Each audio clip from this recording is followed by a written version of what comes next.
All right, this is Nina Turner with Disney Generic. All right, Pete, this also, since this is generic, if you could incorporate the question into your answer, that'd be great. Okay. Pete, the first one's up for you. What is the origin story of Soul? The film the origin of this film really started by thinking about my own kids and wondering how was it that when the moment they were born, we could already tell kind of aspects of what made them unique and specific. Obviously, we didn't know everything until they grew older, but there were definitely things in there like personality attributes that we're all born with. And I know, like, my sisters and I have the same parents. We grew up in the same house. We're very different from each other. How is that? Where does that come from? So we just started thinking around about what makes us who we are. Where did those things get baked in? And we came up with this idea of the great before, a place where our souls were given all those aspects, and went from there.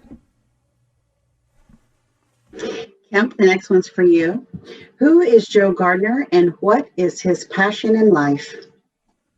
Well, Joe Gardner is a middle school band teacher in Queens, New York, but more importantly, Joe has always been an aspiring jazz musician.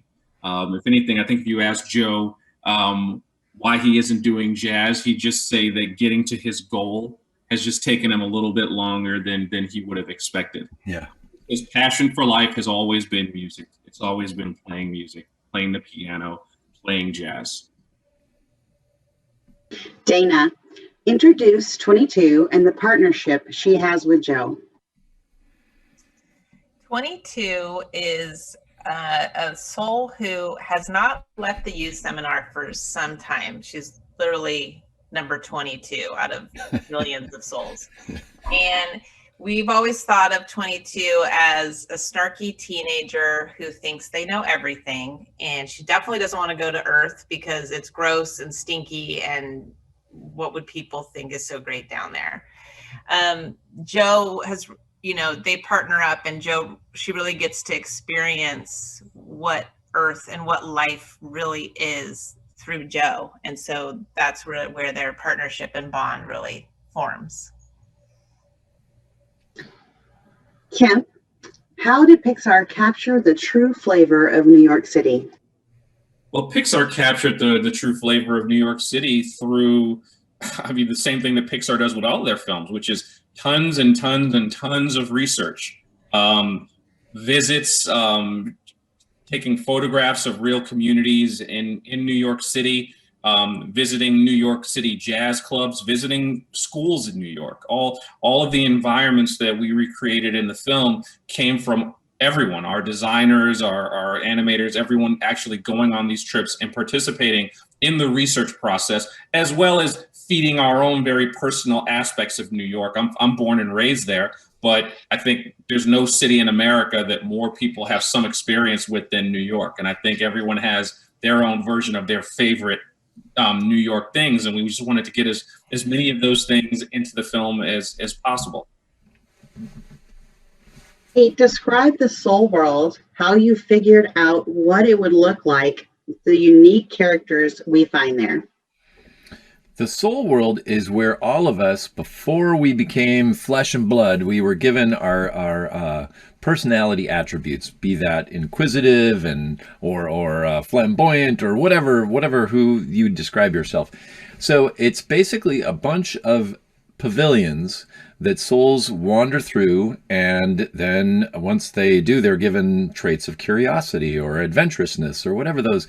So all that's planted, of course, before they go to Earth, and end up wherever they do in China and Europe, the United States, whatever. Those souls all come from the same place. And I think at our core, all of us are after very similar things in our own lives that we're trying to figure out. What is it that makes life worth living? What are the things that really bring joy and fulfillment to all of us?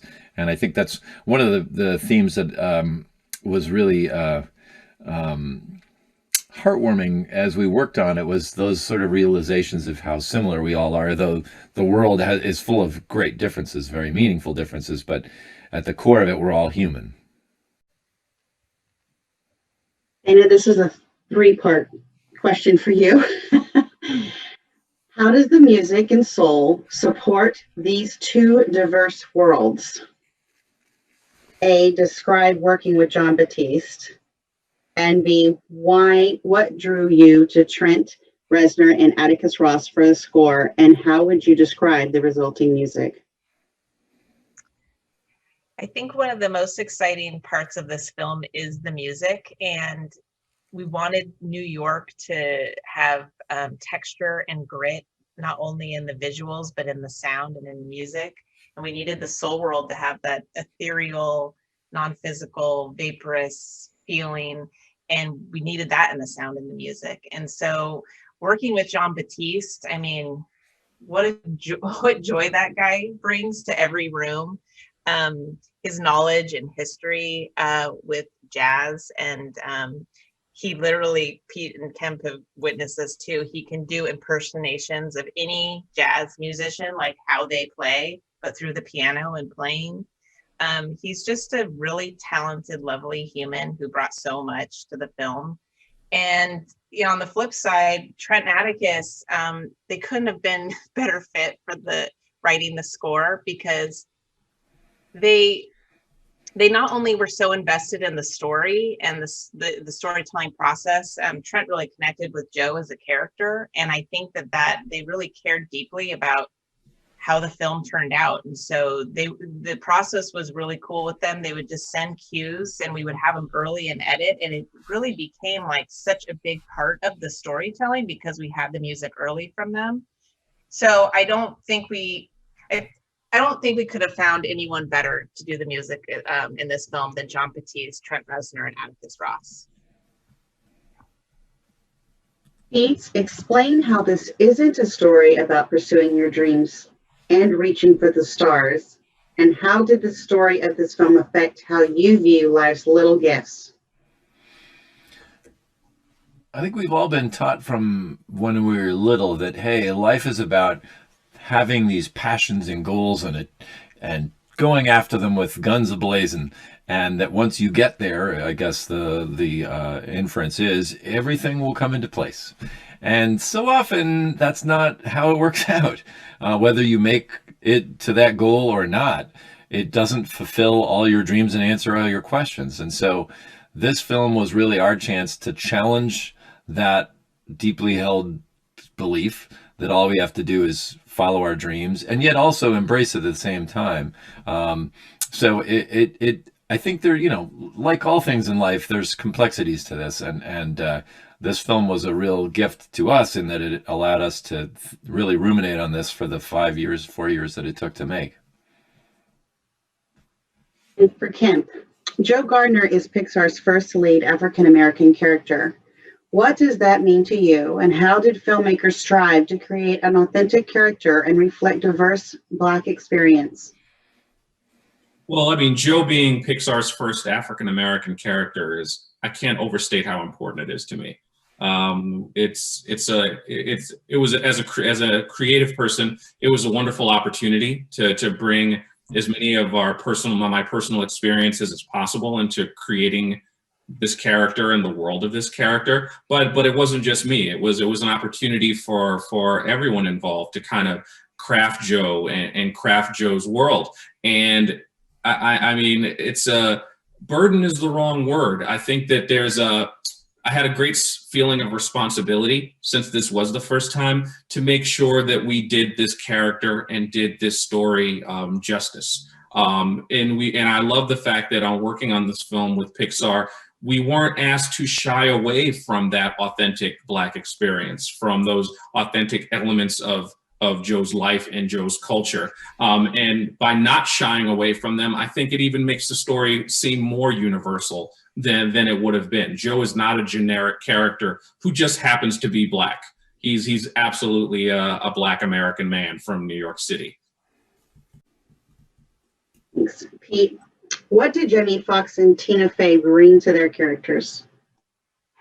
Like all the characters that we have created, the actors bring so much to the role. In the case of Joe, Jamie Foxx has amazing dramatic acting ability, comedic chops. He has He's a great musician. He has this passion and energy. All of those really brought Joe to life. In the case of 22, Tina Fey has this very witty, semi-snarky ability to just kind of cut through anything you want and just skewer it a little bit. She's incredibly smart. And so she not only voiced the character, does a great job in her acting, but also helped to write the film as well. And it was a dream come true to be able to work with her on that. Great. Kemp, I'm going to jump back to you one more time. Pixar strives to provide equal parts heart and humor. How does Soul reach that goal? I think Pixar does strive to provide equal parts heart and humor. And I think Soul achieves that goal by doing the same thing that almost every Pixar film does. I think Pixar has a tried and true creative process that involves trying lots of things and failing lots and lots of times until we find the story. We find the story that we're trying to tell. We find that emotional story. I think the humor is always something that we know will eventually come. So that is never the focus in the early stages of making these films. The focus is just on telling the most relatable, powerful, potent story that we can, because there are just so many funny people in-house at Pixar that you could just do a movie with 2 hours of gags and it might be the funniest movie you've ever seen. It's like, that's how many funny people are just kind of floating around. So the one thing we never worry about is being able to add the humor, because, you know, Pixar, there's a lot of funny people walking around in the halls of that building.